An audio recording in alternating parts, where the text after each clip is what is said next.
So to pick up, this is video 2, actually video 4. There's 2 other videos I'll post. But again, Chicago was this area for people to come to the Midwest and experience something a little bit different. So they come to the American Girl store, they come down here and they experience something. And people from here can go into Iowa and, the cornfields and the Airbnbs and, or the bed and breakfasts and the small towns and so on. So there's good exchange, truly good exchange.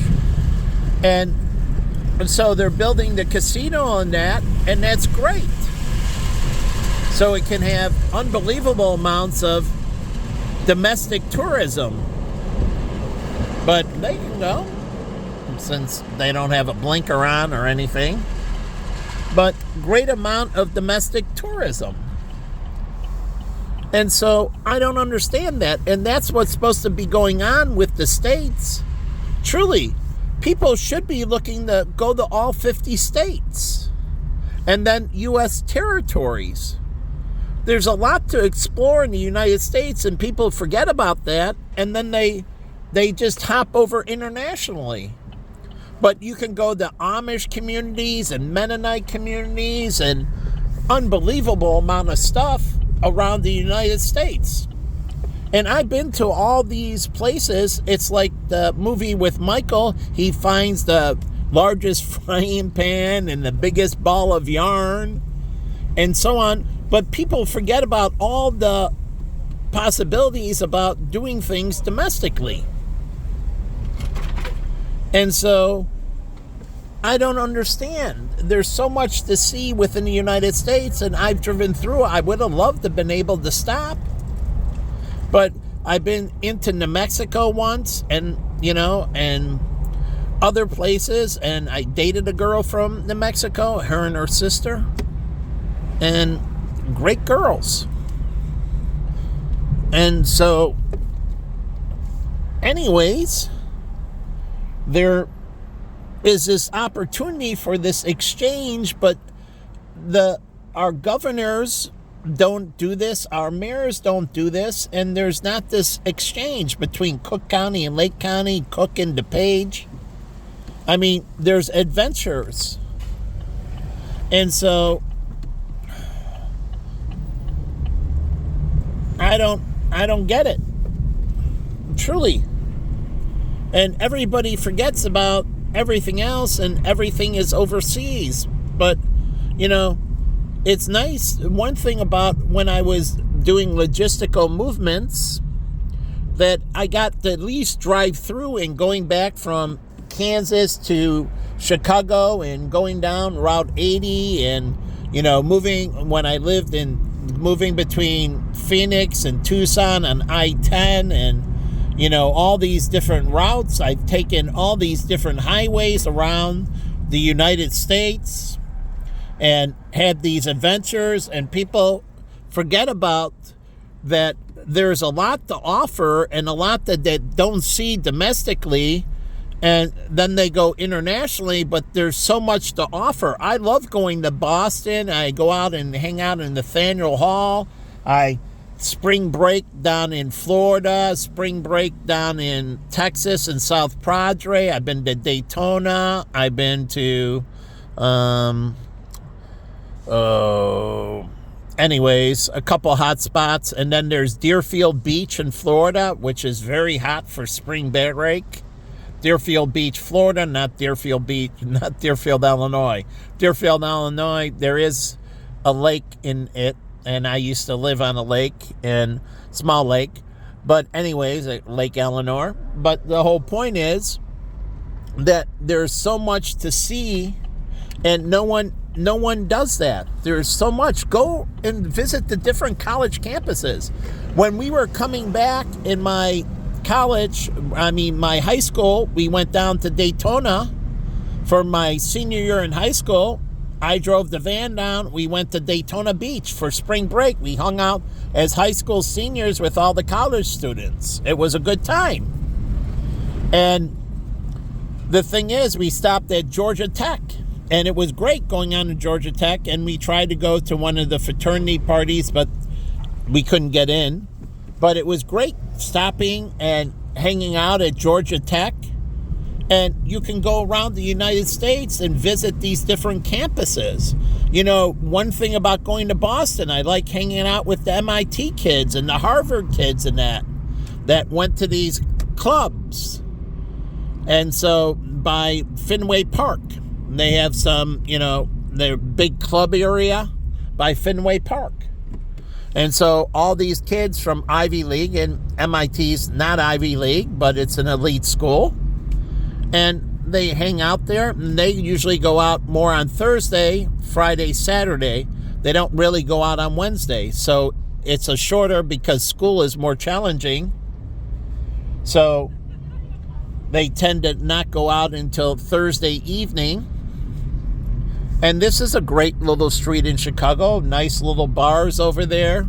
Neighborhood. There's a real estate office my friend Rocky used to work at, and the owner of that was a black female, and I used to talk to her.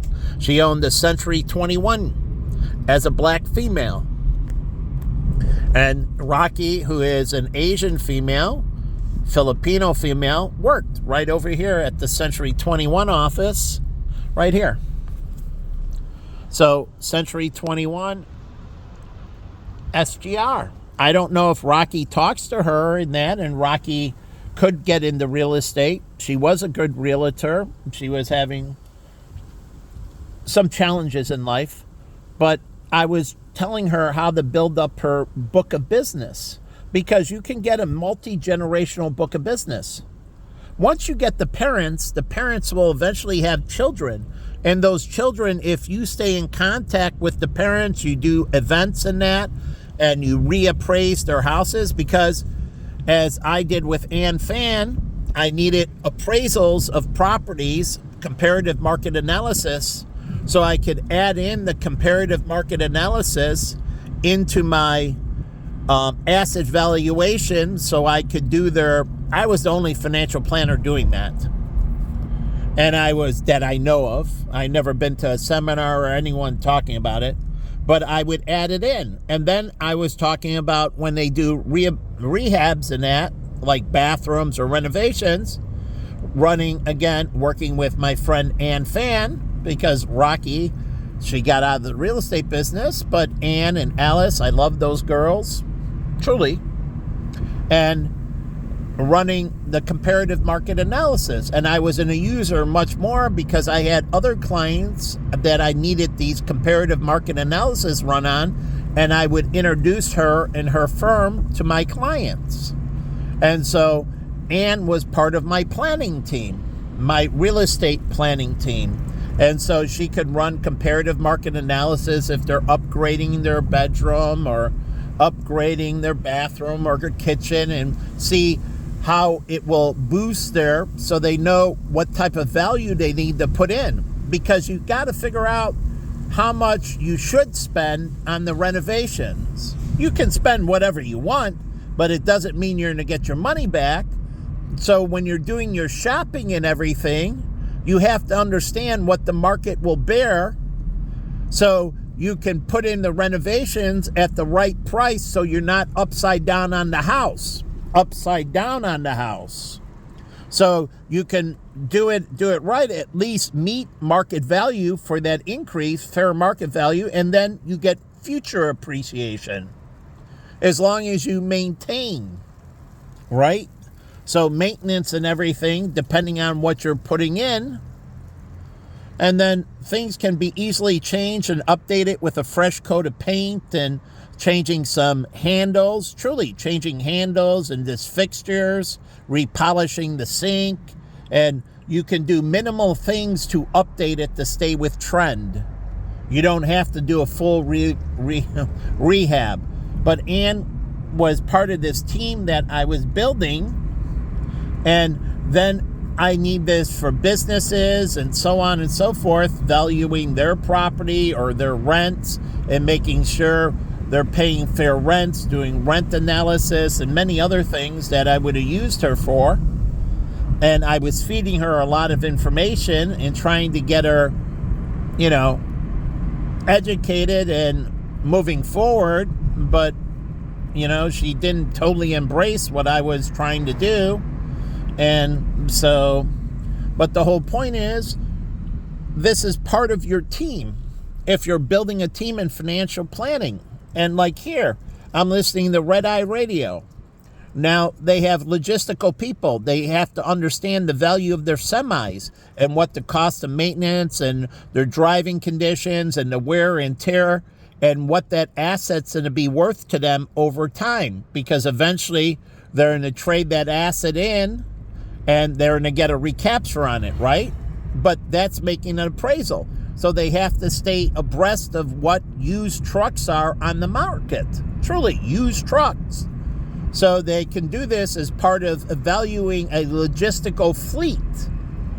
And they can offer this service, and Red Eye would be part of my team. If I'm working with truck drivers and logistical services, we got to value trains, we got to value planes. Truly, this is part of staying up to breast and understanding how much your corporation is worth at any given time, because when you are paying for debt in that, you want to pay fair market for your debt. As the Bible says, be fair in all your dealings. And so here's a logistical truck and roll. So kind of cool name, Truck and Roll. So anyways, it's near the United Center. And so I don't know if the United Center is having some type of event or anything else, but this is very good for this area. But as they said, you get these stadiums that don't do a good job of integrating the community, because what do the stadiums have? Lots and lots and lots of parking lots. Instead of vertically integrating with parking lots, where the parking lot goes up and then underground, and you have one parking lot, and then you can integrate the neighborhood into the stadium. They have unbelievable amount of parking lots. That's why he said in the video, Cubs Stadium is unique. The neighborhood wraps in. Now they have a problem with parking, but they do remote parking. And it's the same thing with the United Center. If done right, they can do all kinds of remote parking. And it feeds parking in the areas, and it cuts down on traffic congestion and everything else. And it makes it less of a security risk, because there's less cars parking around the stadium, and the cars are parking away from the population density, the stadium. So remote parking minimizes the risk for bombings and everything, car bombings and other adverse events with vehicles. And so it makes things safer. So if they do the parking correct in the stadium, they will use more remote parking, integrating public transportation, Ubers and Lyfts, and other forms of transportation, Diddy bikes, truly Diddy bike transportation, so they can give you a discount on your ticket if you take public transportation. Yeah, the team can have a discount on your ticket, and they get it back from a tax deduction. So they get back some of the money from a tax subsidy when they do it on their returns, a cost of business. So they can integrate that in. And I don't know how they're integrating Cook County Hospital. This is where my friend Alex worked, because he went to Johns Hopkins, but he did his residency here at Cook County. Why? Lots of exposure. And so he wanted to have lots of touches, interacting with lots of different people. And he worked here. My other friends, Dan and Nat, they worked at the VA hospital. And depending on what you want to work with, like my friend Jack worked at Mount Sinai, a lot of deep puncture wounds. So depending on what you want to do in a doctor, when you're looking for a residency program, each of these truly are fit for certain types of focuses. So they'll get more of that. And then you have Midwest right here. You have Jesse Brown Medical Center. So you want to work more with black people. Do they work? Cook County works more with black people. Maybe Jesse Brown works more with black people. I don't know their demographics, but if you want to go in and want to specialize in care on black people, then you want to work and do your residency at a hospital that exposes you to lots of black people. And when you go to medical school, you want to be volunteering in those hospitals, and you have to project out what population you want to work with, whether it's male or female, young or old, pediatrics, middle-aged, seniors, geriatric medicine, and then what race you want to work, and then what sex in that race. And also, you can work with newborns. So, pregnant mothers, that's a specialty altogether. Yeah, working with pregnant mothers is a separate specialty. And you could be working with black mothers or white mothers or Hispanic mothers, and it doesn't matter your race. Truly, it doesn't matter your race. It matters your expertise. So you might be another race, but you have a little bit different genetics, but if you expose yourself, you can get enough expertise to overcome your genetic differences. So you understand them, and that's what I said to my clients. I have a lot of you that gives me a lot of experience to handle a lot of you. And so if you want to work with these different groups of people, figure out where you can get the right exposure. The right exposure. So Alex went here. He ended up at Johns Hopkins when he practiced, but he worked his residency at Cook County because he wanted lots of exposure. And so I forget what he exactly wanted, but my other friends worked for the VA in their residency because they wanted to deal with people with certain, Dan and I forget the other, but they wanted to deal with certain people with certain issues. And they wanted to focus more of their practice on dealing with these types of people.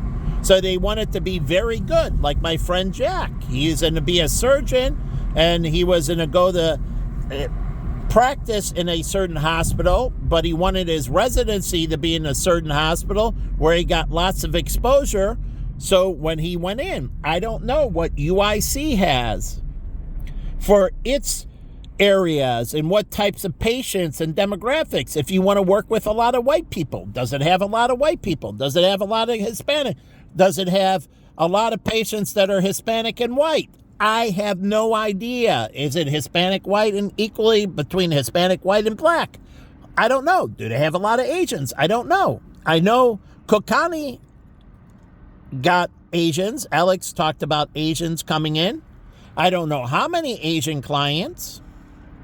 But if you want to work with them, you want to be a police officer. Where are you going to work?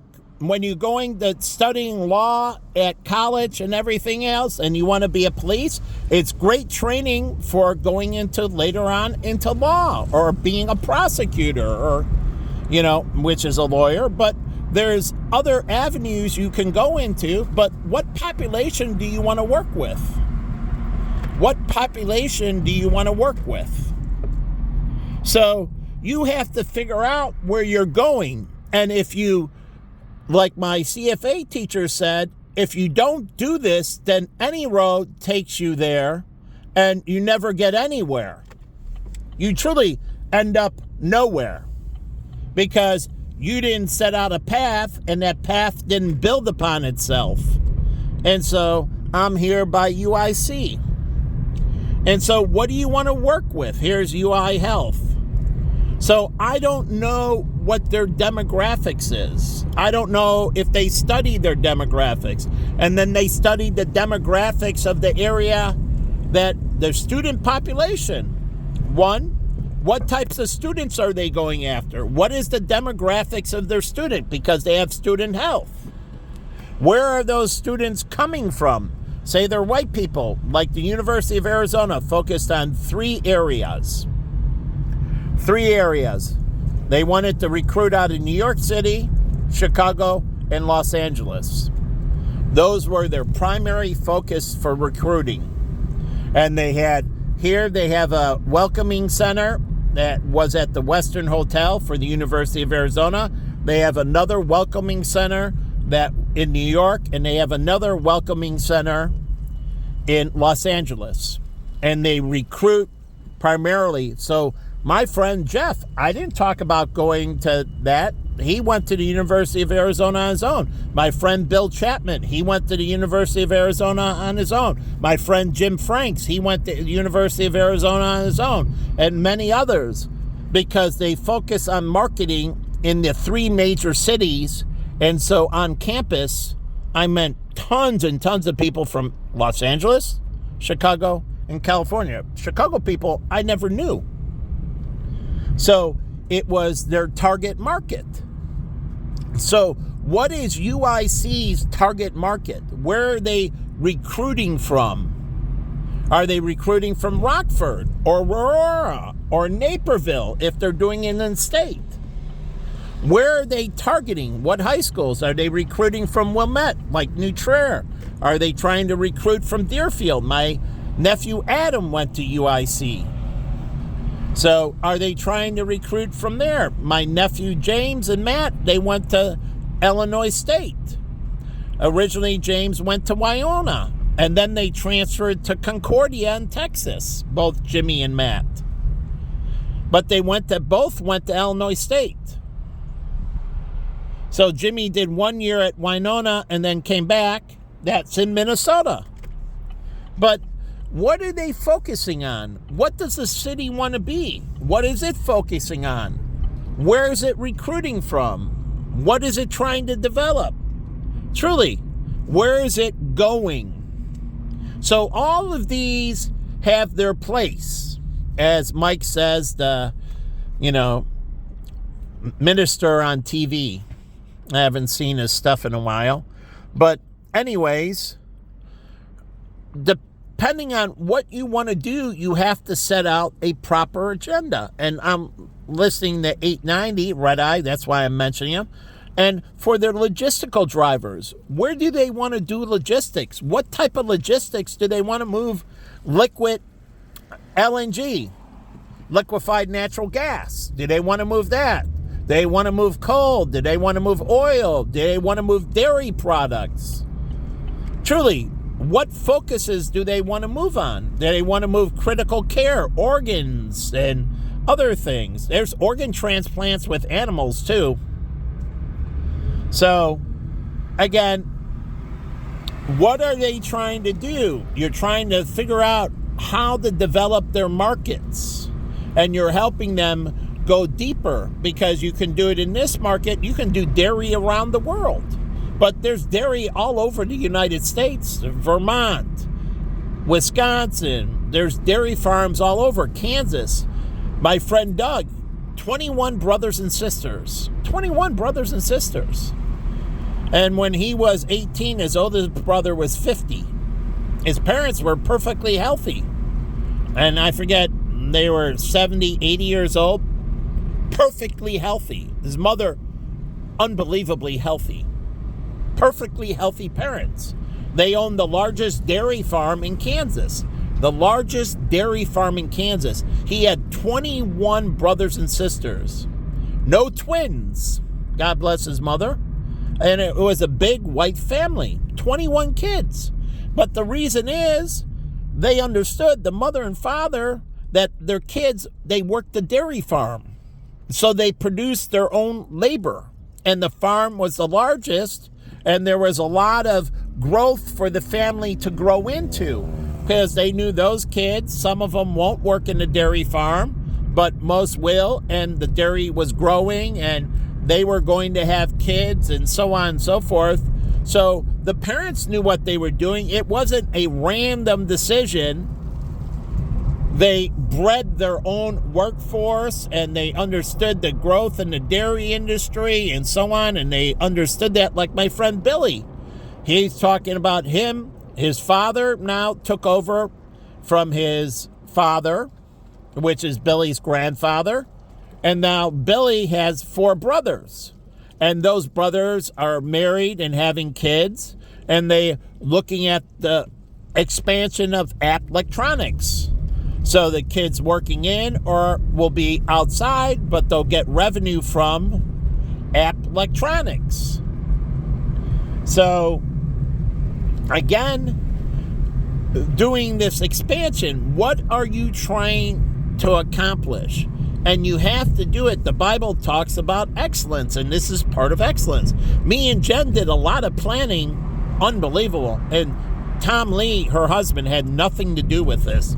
We planned for her whole grad school. Yeah, what she was going to do for grad school, where she was going to go. We did a lot of grad school planning and when she was going to go to grad school. So everything I put in place was he benefited from, but he did nothing to plan her life. I planned her life.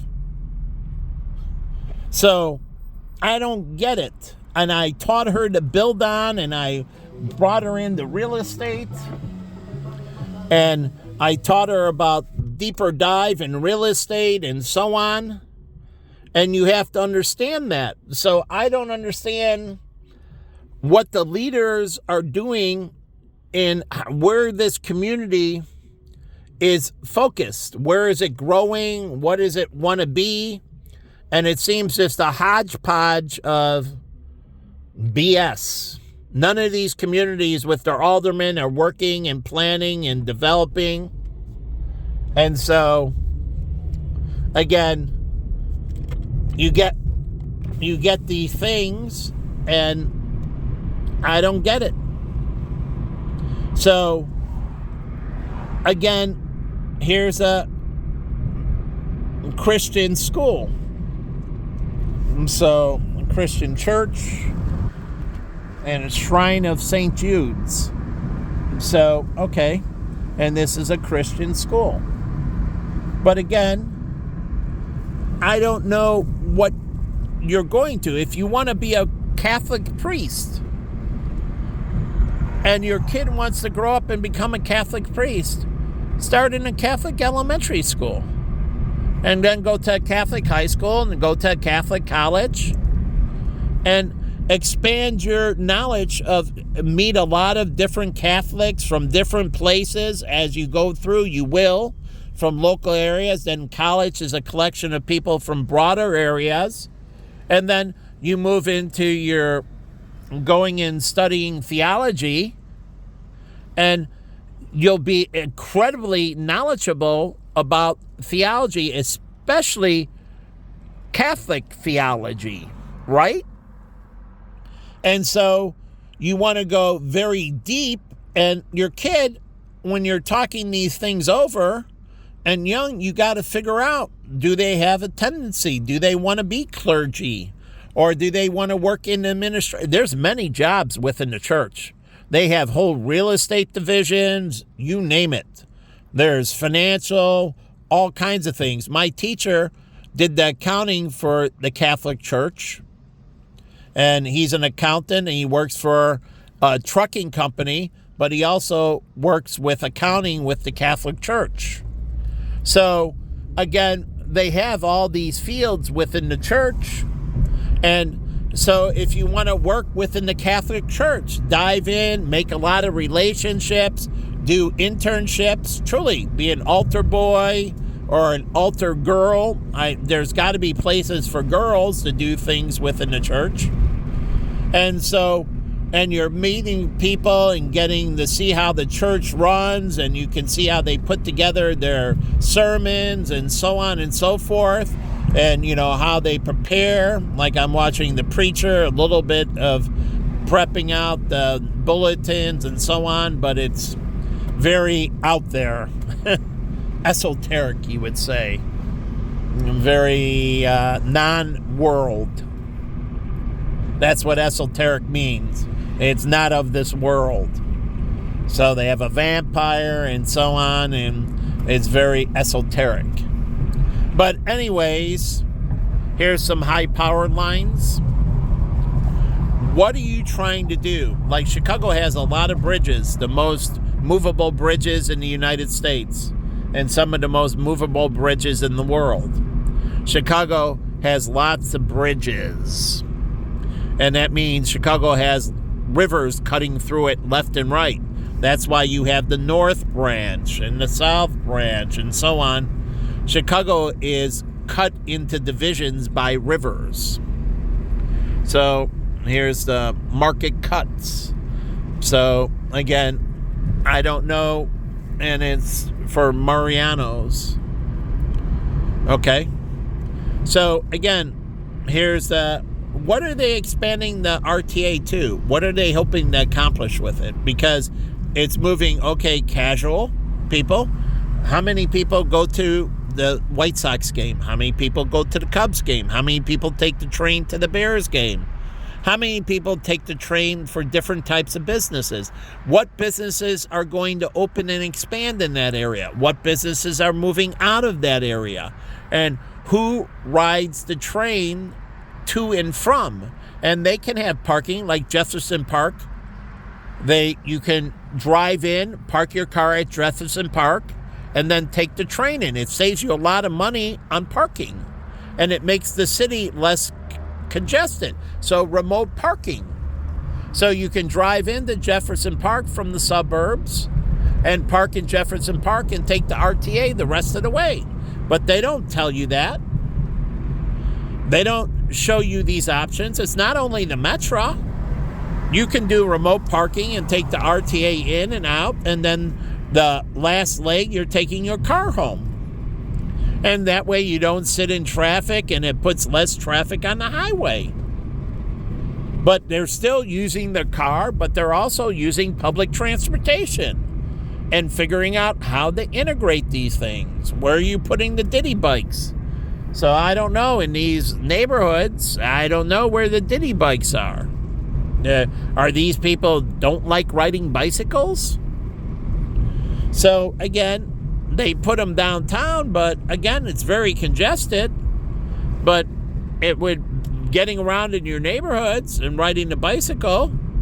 My mom had a bicycle, and they used to have the 3-wheel bike where they have the basket and back and ride the bicycle to the grocery store, and you put your groceries in the back in the basket. It's behind you, not in front of you. And it's between the 2 wheels and back. It's a 3-wheel bicycle.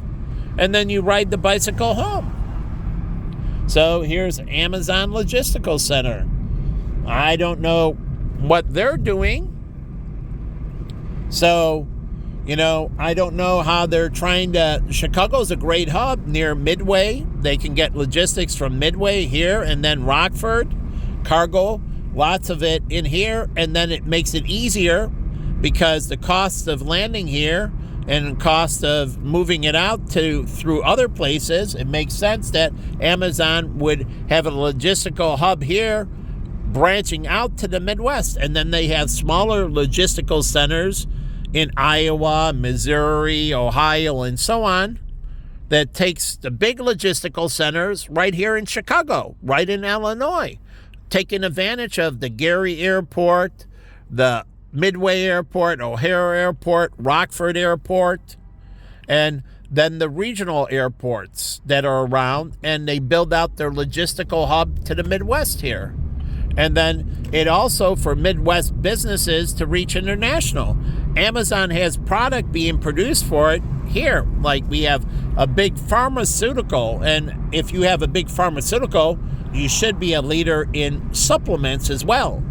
Not only pharmacy, but over-the-counter. Supplements are over-the-counter. So we have one of the biggest pharmaceutical making of devices and so on and so forth. We should also be making them for over-the-counter supplements, cough medicine, and so on, things that people don't have to have a prescription. So again, we should have a big supplement industry here in the state, since we have, and maybe we don't make the actual drug itself, but we make all the machines that make the drugs. So all those machines can go into supplement industry. They're not only for the pharmaceutical industry, they're for the supplement industry. And they go into some vitamin supplements for veterinary as well. The reason that I got health insurance for my dog is because when I took my dog to the veterinarian, which was right down the street from me in Tucson, my dog had a skin allergy and he had to take this medication. And I had to figure out how to feed him the pills too, which was a challenge. You got to hide it in the food and so on. But anyways, and so I had at times I had to hold his mouth down to force him to swallow. So he wouldn't spit it out, because he figured it out and he would eat all the food around it and then spit back out the pill. And so I'd have to put it back, put it in his mouth, and then hold his mouth closed, and then he would swallow it. So he wasn't a stupid dog. He figured out, and the medication was in this. This doesn't taste like my normal food. And he would lick all of it in his mouth and then spit the pill back out. And I'm like, But the whole thing is, I got health insurance because the pharmacy cost was ridiculous for the pills for his skin allergy. He had a skin allergy. Dogs get skin allergies. And so I had to tend for it and clean them, and you got to take care of the skin and everything else. So I had to buy medication. And so I got, in Tucson, I had to buy health insurance for my dog. So it eased the cost of my medication. So again, what I'm saying is that's an industry that Illinois can build out into, and that means the manufacturing base builds out, because here in Illinois, they got to make parts for all these devices. Okay? So even if it's longevity, truly longevity, it's the future, like the guy that owned the University of Phoenix. He was big in Chronos, meaning time. He opened up this center, and he's focused on longevity. He wants to live to 100, 150, 200 years old.